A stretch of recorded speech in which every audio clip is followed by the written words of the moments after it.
पावन मिथिला प्रांगण में हिम ऋतु अगहन मास, जानकी विवाह के अवसर पर करी पूर्ण राम के राश।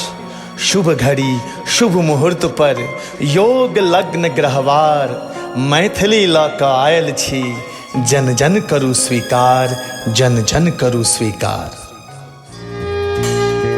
बाबूजी कहते हैं मिथिला की हर बेटी में जानकी का स्वरूप छुपा हुआ है।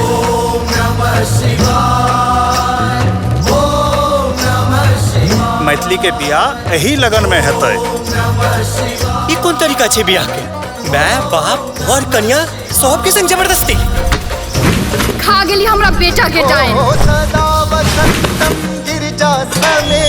धिक्कार है छमला सबके। मिथिला में एक बेटी के साथ एहन दुराचार। मैथिली के दोसर विवाह करवा कर अब और प्रताड़ना नहीं सह सके छी हम निर्णय ल चुकल छी। हम विवाह करब तो सिर्फ मैथिली से। अगर ककरो मृत्यु होई छै ने तो ओकर जिम्मेदार पूरा समाज होई छै।